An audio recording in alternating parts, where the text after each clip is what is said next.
Hello दोस्तों। मैं आशा करता हूँ कि आप सब लोग मस्त होंगे, स्वस्थ होंगे और मैं अच्छी स्वस्थ की शुभकामना भी करता हूँ। ठीक है, पहले आप लोग क्या करेंगे, जितने भी क्वेश्चन हैं इसको पॉज करेंगे, फिर क्या करेंगे, इसको खुद बनाने की प्रयास करेंगे। फिर हम बनाएंगे और आप मिलाएंगे और देखेंगे कि कितना सही हुआ है। तब ना मजा आएगा, खुद का ज्ञान का खुद ना आंकोगे। ठीक है, और मैं जो बताऊंगा बिल्कुल एक्सप्लेन अच्छा से करके बताऊंगा, एक एक क्वेश्चन को समझा दूंगा। बस वीडियो के लास्ट तक बने रहिएगा।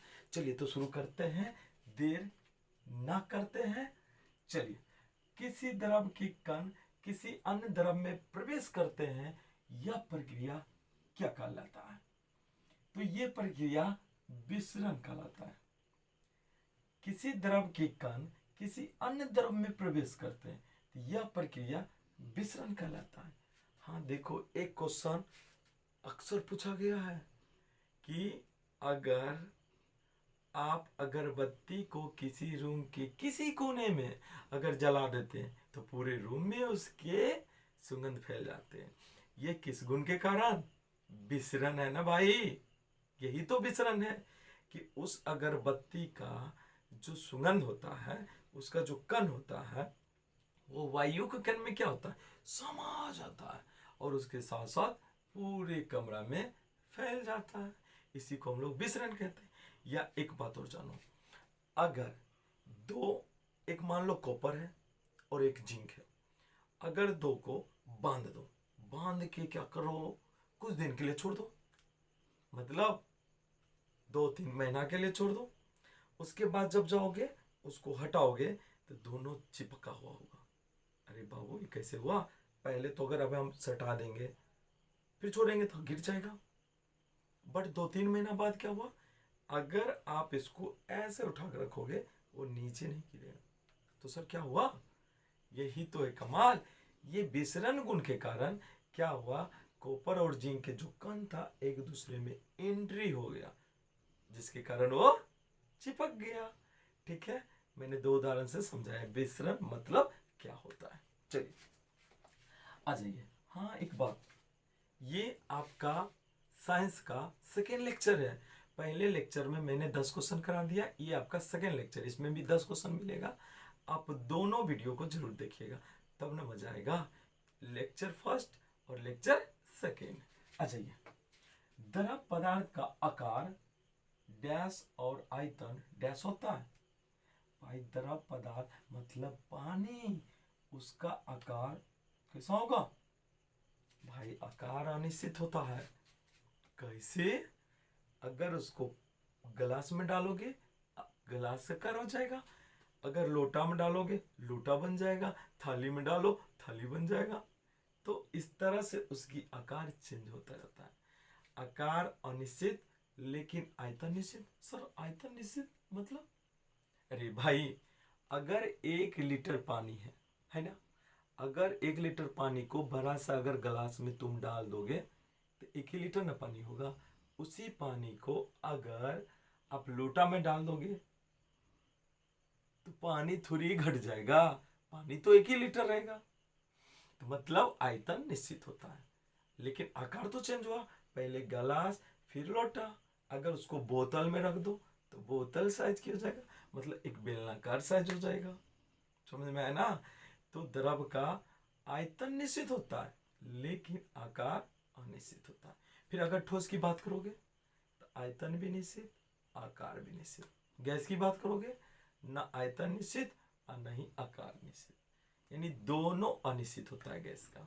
ये 3 क्वेश्चन ध्यान रखिएगा आप लोग। आ जाइए, थोड़ा सा मेरा आवाज ना उतना अच्छा नहीं है, बोले ना थोड़ा सा वो खांसी हुआ था ना तो आवाज फंस गया है। तो धीरे धीरे ठीक हो जाएगा, फिर मस्ती में हम लोग पढ़ेंगे। ठीक है, बस आप लोग प्यार दीजिए और सपोर्ट कीजिए और हम इससे मोटिवेट होंगे। और तो मेरा गारंटी है साइंस का इतना अच्छा कर देंगे आप सोच नहीं सकते। किसी भी एग्जाम में बैठेगा, चाहे बीपीएससी में बैठो, चाहे रेलवे में बैठो, चाहे एसएससी में बैठो, साइंस का एक एक क्वेश्चन आपसे बन जाएगा। हम पूरी साइंस को पढ़ाएंगे, 9th हो 10th हो, नॉमरिकल क्वेश्चन, टेक्निकल क्वेश्चन, हर टाइप के बताएंगे। बस प्लीज़ लाइक, सब्सक्राइब और शेयर भी कीजिएगा। हाँ, अच्छा लगे तब, नहीं लगे तो छोड़ दीजिएगा, कोई ज़बरदस्ती नहीं। अच्छा अजय, विसरण का वेग उस ताप पर डैश हो जाता है, विसरण का वेग उस ताप पर बढ़ जाता है, बढ़ जाता है। अरे भाई बढ़ जाता है सर, क्या, कैसे? अरे कोई भी कण को अगर गर्म करोगे ना तो उसका जो कण होता है ना दूर दूर भागता है। एक बात देखो, अगर आप अगरबत्ती खरीद कर लाते हैं, अगर अगरबत्ती को आप बिना जलाए कोना में गाड़ दो तो क्या पूरे रूम में स्मेल जाएगा? बिल्कुल भी नहीं, बस उसी कोना में ही रह जाएगा। लेकिन उसको अगर माची से तीली से जला दो, फिर देखो उसकी कण एकदम तीव्र गति से फैलना शुरू होगा और तुरंत में पूरे रूम में, क्या बात है, बड़ी उसका सुगंध मस्त में थोड़ा सा लगने लगता है। तो समझ गए कि अगर टेम्परेचर दोगे यानी गर्म करोगे तो किसी कण का वेग बढ़ जाता है। ओके, चलिए अब देखिए, द्रव का जमना डैश परिवर्तन है, द्रव का जमना अस्थायी परिवर्तन है। भाई अस्थायी है सर, कैसे, मतलब समझे नहीं? देखिए, अगर पानी को आप बर्फ बना दिए तो आप बर्फ से पानी भी तो बना सकते हैं ना, समझ में आया ना? अगर पानी को बर्फ बना दिए तो बर्फ को थोड़ा सा गर्म करेंगे, पिघलेगा पिघलेगा, फिर पानी तो बन जाएगा। तो कैसा परिवर्तन हुआ? अस्थायी। अस्थायी का मतलब जो चेंज हो गया फिर वो वापस नहीं आएगा। अंडरस्टैंड? जैसे जमना, दही जमता है ना, दूध से दही बनाते हैं तो क्या होता है, दही बन जाता है। अब दही से दूध बना सकते हैं? बिल्कुल भी नहीं।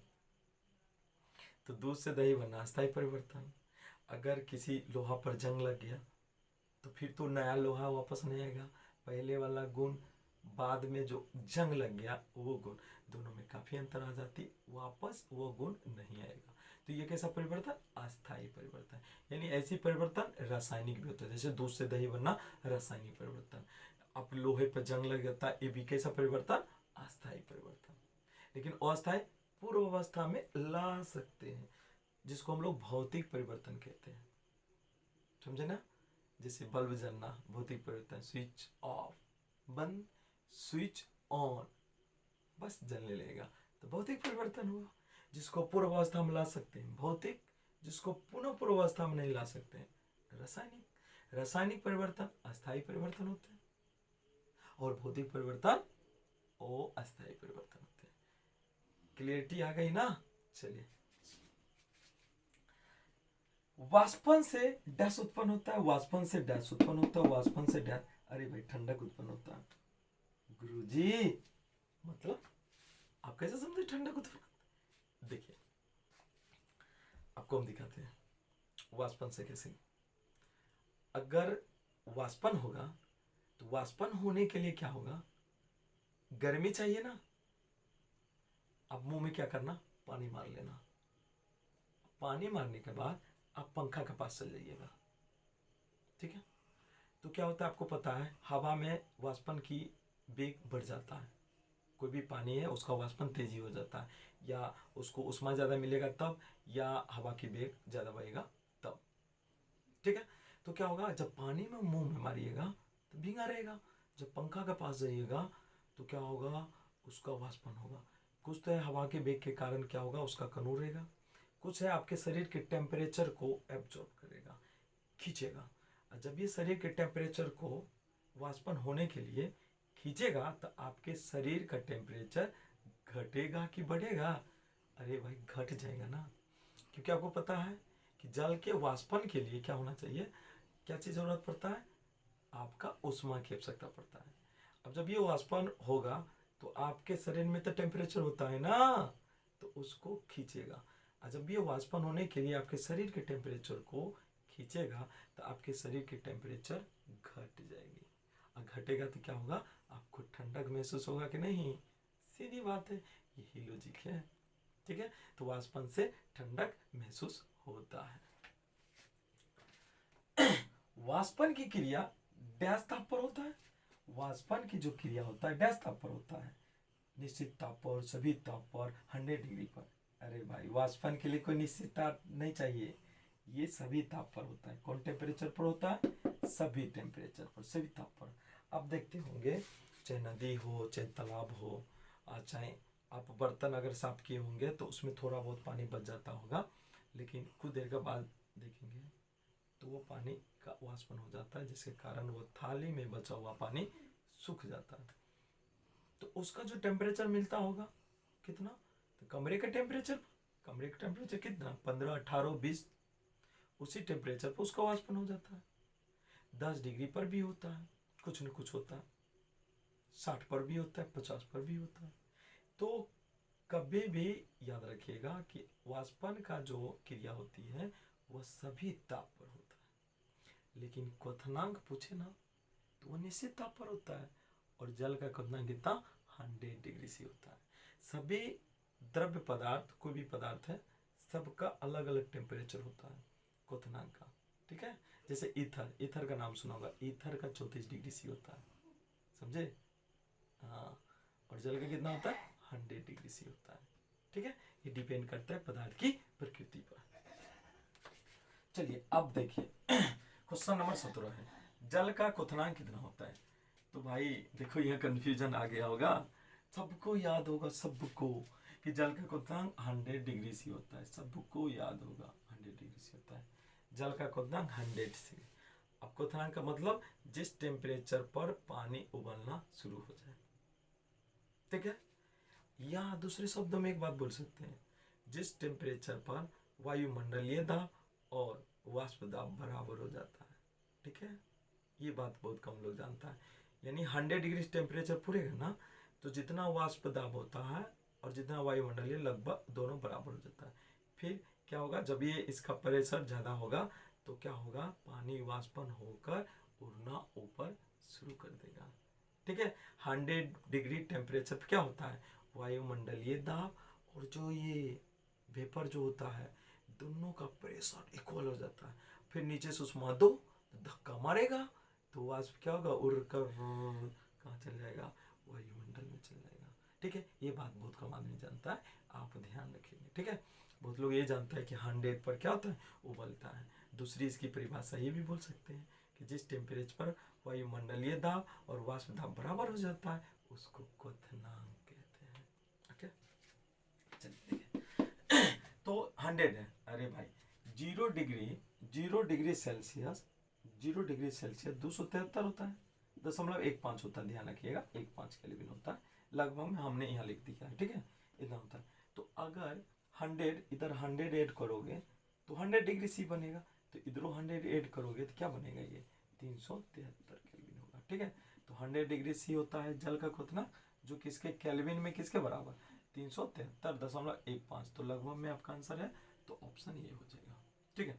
दाब घटने पर क्वथनांक क्या होता है? तो दाब घटने पर क्वथनांक क्या हो जाता है? अगर दाब घटेगा तो क्वथनांक घट जाएगा, क्वथनांक घट जाएगा। अरे सीधी बात ऐसे समझो, पानी है ना, अब पानी के कण जितना नजदीक रहेगा सटा हुआ, तो उसको हटाने के लिए तो ज्यादा टेम्परेचर देना पड़ेगा, और जो चीज पहले से ऑलरेडी दूर दूर है तो कम टेम्परेचर पर भी उसको उबाला जा सकता है, नहीं। तो जब ये प्रेशर घटेगा तो पानी के कण दूर दूर होगा, तो पानी के कण जब ऑलरेडी दूर हो गया तो कम में ना तापमान देना पड़ेगा, बात समझ में आया ना। तो ये बात होता है कि अगर दाब घटेगा तो पानी के जो कण होता है दूर दूर होगा, तो कम टेम्परेचर पर ही उबलना शुरू हो जाएगा। यही कारण है कि एवरेस्ट पर जब जाइएगा, एवरेस्ट पर, तो वहां पर ऊपर जाने पर दाब घट जाता है, और दाब घटेगा तो क्वथनांक भी घट जाता है, और इसी कारण से एवरेस्ट पर जल 70 डिग्री टेम्परेचर पर उबलना शुरू करता है। मजेदार बात है, ध्यान रखिएगा। एवरेस्ट पर जल कितना डिग्री सी पर उबलता है? 70 पर। क्यों? ऊपर जाने पर वायुमंडलीय दाब घटता है, जिसके कारण जल के जो कण होता है वो दूर दूर होता है, तो कम एनर्जी में ही वो उबलने लगता है, ठीक है। चलिए, उष्मा का अच्छा अवशोषक रंग कौन है? अरे भाई ये तो आसान है, उष्मा का अच्छा अवशोषक काला होता है। काला काला रंग जो होता है वो अच्छा उष्मा का अवशोषक होता है, ज्यादा अवशोषण करता है। बहुत सारे रंग जो होता है वो क्या करता है, उष्मा लेता है तो ज्यादा क्या करता है, फिर उसको दे देता है, माने रिटर्न कर देता है। लेकिन ये इसमें ऐसा गुण होता है कि अगर उष्मा लेगा तो कम रिटर्न करता है और ज्यादा अपने पास रखता है, जिसके कारण वो चीज गर्म भी ज्यादा हो जाता है। ठीक है, जैसे एक क्वेश्चन देखो, मजेदार क्वेश्चन है, दिख रहा होगा सबको ना, कि सर्दी बर्दाश्त नहीं कर पाते हैं किस रंग के लोग। मतलब गोरे, काला, श्यामला, तीन तरह के लोग होते हैं ना, गोरा, काला, श्यामला, ऐसे होते हैं लोग। जैसे हम क्या है, श्यामली कलर का मेरा रंग है, नहीं तो सर्दी बर्दाश्त नहीं कर पाते किस रंग के लोग। तो देखिए, काला अच्छा अवशोषक होता है, तो काला रंग अच्छा अवशोषक है, तो इसको तो ठंडा मौसम में मजा आएगा ना, कि भाई आ जाओ, क्या करेगा कि जो भी उसमें आएगा तो ये ज्यादा क्या करेगा, ले लेगा, वापस नहीं करेगा, तो मजा आएगा ना, जैसे हम लोग को मजा आता है। जो गोरे रंग है ना, उसको दिक्कत होता है। क्यों? क्योंकि गोरा रंग जो होता है वो उष्मा का अच्छा अवशोषक नहीं होता है, आता है लेकिन ज्यादा वापस कर देता है, तो उसको ठंडा लगेगा, ऐसे ऐसे करेगा, समझे। अब गोर रहिएगा, स्मार्ट भी दिखिएगा, तो यहाँ थोड़ा बहुत तो नुकसान हो सकता है ना, नहीं। चलिए खैर, गोरा काला ऐसा कुछ नहीं, ठीक है। दुनिया में इंसान सब एक होते हैं, वो अपने व्यक्तित्व से अच्छा यानी सुंदर दिखने में लगता है, सुंदर होता है, वो व्यक्तित्व पर डिपेंड करता है। ठीक है, आप अच्छा एजुकेशन लीजिए और अच्छे विचार रखिए, अच्छी बिहेव रखिए, अच्छा अपना पर्सनैलिटी रखिए, आप एक सुंदर इंसान होंगे। गोरा काला कुछ नहीं होते, ठीक है, ध्यान रखिएगा। सर्दी बर्दाश्त तो कौन सा हो जाएगा, सर्दी बर्दाश्त नहीं कर पाते किस रंग के लोग, गोरे रंग के लोग, ठीक है। और जानते हैं, एक बात देखने को हमको मिला है कि जैसे गर्मी का मौसम होगा ना, तो मवेशी हो या क्या बोलते हैं भैंसा, वो पानी में अगर एंट्री मारेगा ना तो बाहर निकलने का मन नहीं करेगा, उसको हमेशा भर भर दिन रहता है अंदर में। कहे कि जानते हो, उसका जो कलर होता है ना, चमड़ी काला होता है, और काला होने के कारण उसको मजा आता है। जब भी बाहर निकलेगा तो उसको बहुत गर्मी लगेगा, परेशान बेचारा हो जाता है, इसलिए वह पानी में ज़्यादा रहना पसंद करता है। ठीक है, आज की क्लास मेरे यहीं पे समाप्त होता है। ठीक है, आप लोग मन लगा पढ़िए और मस्त रहिए, खुश रहिए और स्वस्थ रहिए। ठीक है, अगर मेरा वीडियो अच्छा लगता होगा, कंटेंट अच्छा लगता होगा, तो प्लीज़ लाइक, शेयर और सब्सक्राइब जरूर कीजिएगा, सपोर्ट कीजिए, प्यार दीजिए। हम पक्का विश्वास आपको दिलाते हैं, बहुत अच्छा हम साइंस हम आपको पढ़ा देंगे, ताकि किसी भी एग्जाम में आप अच्छा कर पाओगे। ठीक है, अभी हम क्वेश्चन टाइम में बता रहे हैं, फिर हम बाद में टॉपिक्स वाइज बताएंगे। ठीक है, थैंक्स फॉर वॉचिंग।